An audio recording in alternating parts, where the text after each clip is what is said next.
Hello NEET aspirant, welcome to DTC biotale the story of NEET biology मध्ये तुमचं स्वागत आहे.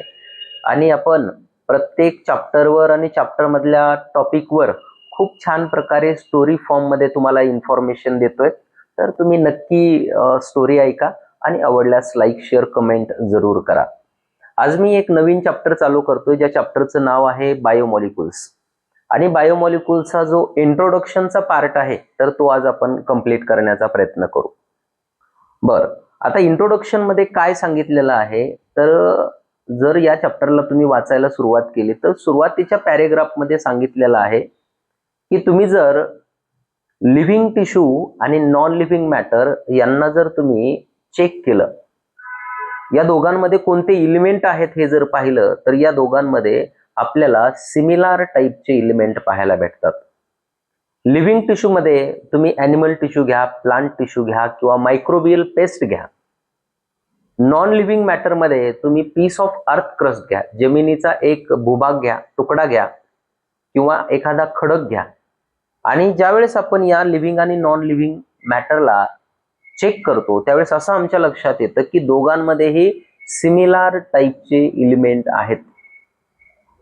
पण जर आपण पर्सेंटेज वेट चेक केलं तर बाळांनो त्या इलिमेंटचं रिलेटिव्ह अबुंडन्स हे व्हॅरी करतं, म्हणजे त्यांचं प्रमाण हे बदलतं. म्हणजे कोणते इलिमेंट हे लिव्हिंग टिश्यू मध्ये जास्त आहेत आणि काही इलिमेंट हे अर्थ क्रस्ट मध्ये जास्त आहेत. जसं की जर मला सांगायचं म्हणलं तर माझ्याकडे 3 इलिमेंट आहेत, कार्बन आहे, हायड्रोजन आहे आणि ऑक्सिजन आहे. याचं रिलेटिव्ह प्रमाण हे अदर इलिमेंट पेक्षा लिव्हिंग बॉडीमध्ये जास्त असतं आणि अर्थ क्रस्ट पेक्षाही लिव्हिंग बॉडीमध्ये, लिव्हिंग टिश्यू मध्ये त्याचं प्रमाण जास्त असतं. म्हणजे जर समजा अर्थ क्रस्टचा पीस तुम्ही 100 ग्रॅम घेतला आणि 100 ग्रॅम लिव्हिंग टिश्यू घेतला तर कार्बन, हायड्रोजन आणि ऑक्सिजनचं प्रमाण लिव्हिंग टिश्यू मध्ये जास्त आहे या अर्थ क्रस्टच्या मॅटरपेक्षा. म्हणजे हे आमच्या लक्षात येणं गरजेचं आहे. सिमिलर टाईपचे जरी इलिमेंट दोन्हीकडे असले तरी त्यांचं रिलेटिव्ह अबुंडन्स हे बदलत राहतं, हे आपल्या लक्षात येणं गरजेचं आहे. मग जर मला सांगायचं म्हणलं आताच कार्बन, हायड्रोजन, ऑक्सिजन हे लिव्हिंग टिश्यू मध्ये जास्त असतात अर्थ क्रस्ट पेक्षा. त्याचबरोबर अर्थ क्रस्ट मध्ये मोठ्या प्रमाणामध्ये असतो आणि लिव्हिंग बॉडीमध्ये जो निग्लिजिबल प्रमाणामध्ये असतो असा एक इलिमेंट आहे सिलिकॉन, जो खूप कमी प्रमाणामध्ये अर्थ क्रस्ट मध्ये असतो आणि लिव्हिंग बॉडीमध्ये खूप जास्त असतो असा एक इलिमेंट आहे नायट्रोजन. तर हे रिलेटिव्ह अबुंडन्स आपल्याला माहित असणं गरजेचं आहे. आता यानंतर मग मला पहिली डेफिनेशन इथं सांगता येईल की बायोमॉलिक्युल्स म्हणजे काय. The carbon compound that we get from living tissue is called biomolecule. Living tissue पासून जेही कार्बन कंपाऊंड आपण ऑब्टेन करतो त्यांना आपण बायोमॉलिक्युल्स म्हणतो, हे आपण लक्षात ठेवायचं. आता जर समजा मी मॉलिक्युल्सला डिव्हाइड केलं कशाच्या बेसिसवर तर मॉलिक्युलर वेटच्या बेसिसवर, तर 2 प्रकारचे मॉलिक्यूल आहेत. एक आहेत मायक्रो मॉलिक्युल्स आणि दुसरे आहेत मॅक्रो मॉलिक्युल्स. मायक्रो मॉलिक्युल्सलाच म्हणायचं बायोमॉलिक्यूल आणि मॅक्रो मॉलिक्यूलला म्हणायचं बायो मॅक्रो मॉलिक्यूल. ज्या कंपाऊंडचं, ज्या मॉलिक्यूलचं वेट हे 1000 डाल्टन पेक्षा कमी आहे त्यांना आपण मायक्रो मॉलिक्यूल म्हणतो. आणि ज्या कंपाऊंडचं मॉलिक्युलर वेट 1000 डाल्टन पेक्षा जास्त आहे त्यांना आपण मॅक्रो मॉलिक्यूल म्हणतो, लक्षात ठेवायचं. मग मायक्रो मॉलिक्यूल कुणाला म्हणतो आपण आणि मायक्रो मॉलिक्यूल कुठं प्रेझेंट असतात तर मायक्रो मॉलिक्युल्स हे ऍसिड सोल्युबल पूल मध्ये म्हणजे फिल्ट्रेट मध्ये प्रेझेंट असतात आणि मॅक्रो मॉलिक्यूल हे ऍसिड इन्सोल्युबल फ्रॅक्शन मध्ये म्हणजे रिटेंटेट मध्ये प्रेझेंट असतात.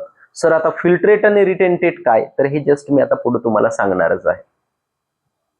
मायक्रो मॉलिक्युल्स मध्ये कोण येतं, ग्लुकोज आहे, स्टार्च आहे, सेल्युलोज आहे, त्यानंतर अमायनो ऍसिड्स आहेत, फॅटी ऍसिड्स आहेत, न्यूक्लियोटाइड आहे. हे सगळे काय आहेत तर हे मॅक्रो मॉलिक्यूल आहेत, मायक्रो मॉलिक्यूल आहेत. आणि पॉलिसॅकराइड, प्रोटीन, न्यूक्लिक ऍसिड आणि लिपिड यांना आपण मॅक्रोमॉलिक्यूल म्हणतो किंवा बायोमॅक्रोमॉलिक्यूल म्हणतो. लक्षात ठेवायचं. म्हणजे मॅक्रोमॉलिक्यूल 4 बाळांनो. कोणते? पॉलिसॅकराइड आहे, प्रोटीन आहे, न्यूक्लिक ऍसिड आहे आणि लिपिड आहे. ऍक्च्युअल हा लिपिड ज्याचं मॉलिक्युलर वेट हे 800 डाल्टनपेक्षा जास्त नसतं, म्हणजेच 800 डाल्टनपेक्षा कमी असतं, तरी पण याला आपण मॅक्रोमॉलिक्यूल कन्सिडर करतो. त्याचं पण कारण काय आहे तर हे मी पुढे तुम्हाला सांगणार आहे. पण 4 मॅक्रोमॉलिक्यूल तुमच्या लक्षात ठेवा जे आपल्याला माहित असणं गरजेचं आहे आणि या पुढच्या स्टोरीमध्ये आपल्याला 1 बाय 1 यांना आपल्याला स्टडी करायचं आहे. बर, आता सुरुवातीला मी पहिली डेफिनेशन इथं सांगतो की इलिमेंटल अनालिसिस म्हणजे काय. तर analysis of elemental composition, analysis of elements present in living tissue is called elemental analysis. Living tissue मध्ये कोणते एलिमेंट आहेत याचा स्टडी करणं याला आपण इलिमेंटल अनालिसिस म्हणतो.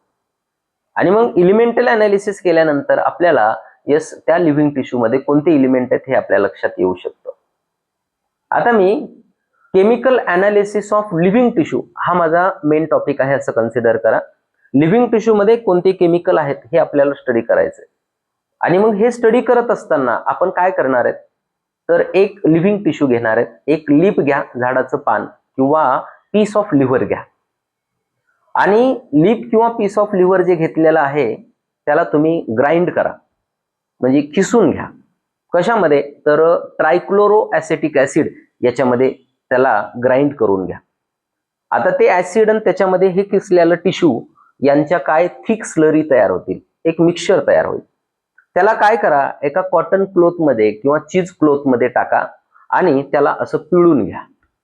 पिळून घेतल्यानंतर जेही लिक्विड सबस्टन्सेस होते पाण्यासारखे ते पिळल्याबरोबर खाली आले आणि जे त्या क्लोथ मधून खाली येत नाहीत ते क्लोथ मध्ये अजून तसेच आहेत.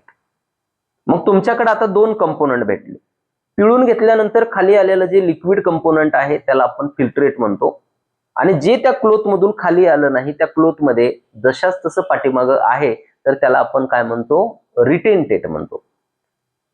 याला टेक्निकल नाव काय आहे तर रिटेंटेटला म्हणतो ऍसिड इनसोल्युबल फ्रॅक्शन आणि फिल्ट्रेटला आपण म्हणतो ऍसिड सोल्युबल पूल. या ऍसिड सोल्युबल पूल मध्ये म्हणजे फिल्ट्रेट मध्ये काय काय आहे तर याच्यामध्ये सेलचा सायटोप्लाझम आहे, थाउजंड्स ऑफ ऑर्गॅनिक कंपाऊंड आहेत, त्याचबरोबर इनऑर्गॅनिक एलिमेंट्स आणि कंपाऊंड त्याच्यामध्ये प्रेझेंट आहेत. आणि सगळ्यात महत्वाचं म्हणजे ज्यांचं मॉलिक्युलर वेट 18 डाल्टन ते 800 डाल्टनच्या मध्ये आहे, 18 डाल्टन ते 800 डाल्टनच्या मध्ये आहे, ते सगळे कंपाऊंड ऍसिड सोल्युबल फ्रॅक्शनचा भाग असतात, म्हणजे ते फिल्ट्रेट मध्ये असतात. सर रिटेंटेट म्हणजेच ऍसिड इनसोल्युबल फ्रॅक्शन मध्ये कोण आहे तर ऍसिड इनसोल्युबल फ्रॅक्शन मध्ये 4 मॅक्रोमॉलिक्यूल आहेत. आणि कोणते 4 मॅक्रोमॉलिक्यूल आहेत तर एक आहे पॉलिसॅकराइड, दुसरा आहे प्रोटीन, तिसरा आहे न्यूक्लिक ऍसिड आणि चौथा आहे लिपिड.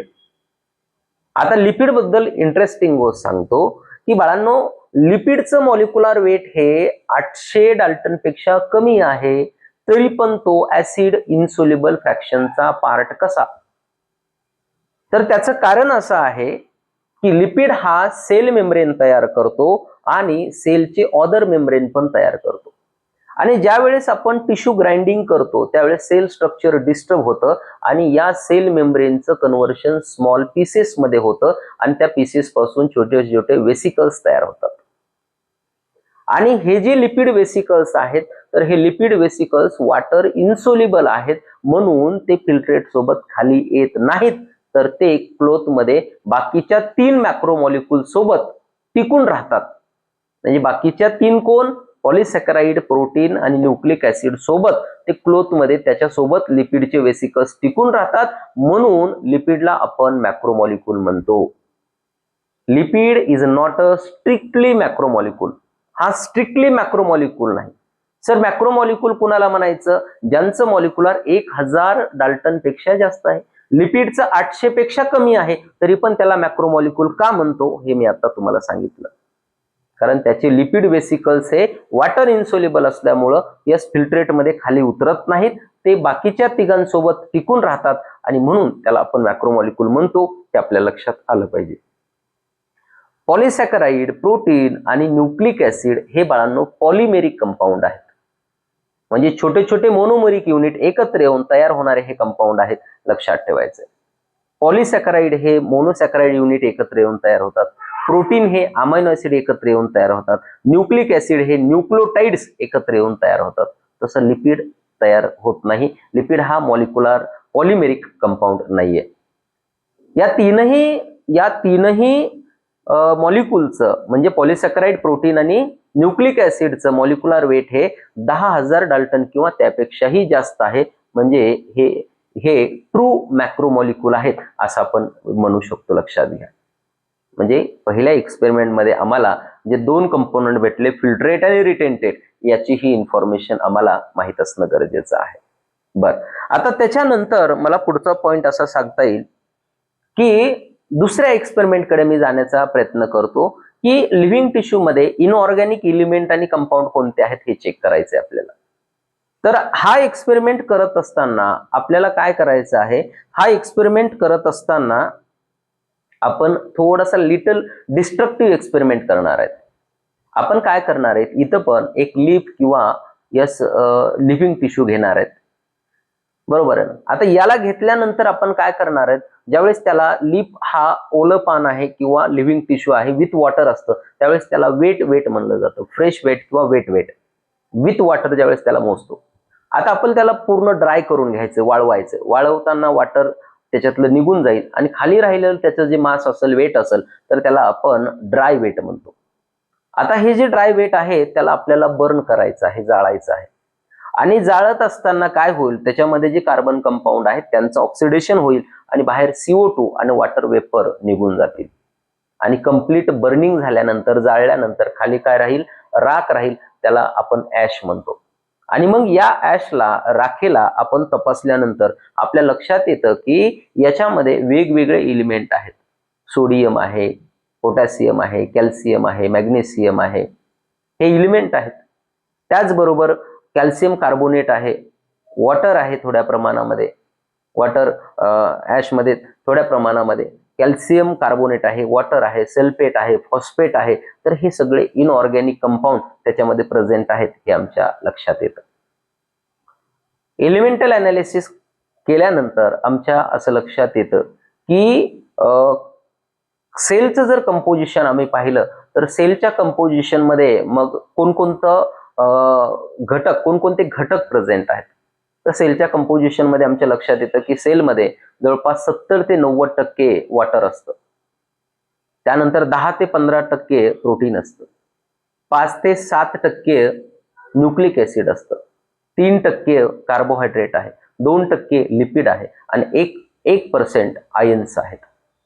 म्हणजे कंपोजिशन ऑफ सेल मध्ये हे वेगवेगळे घटक कसे प्रेझेंट आहेत, कोणत्या प्रमाणामध्ये, याच्यावर खूप महत्वाचा क्वेश्चन असतो. आणि मग कंपोजिशन ऑफ सेल मध्ये आपल्या लक्षात येतं की water is the most abundant chemical which produces sale.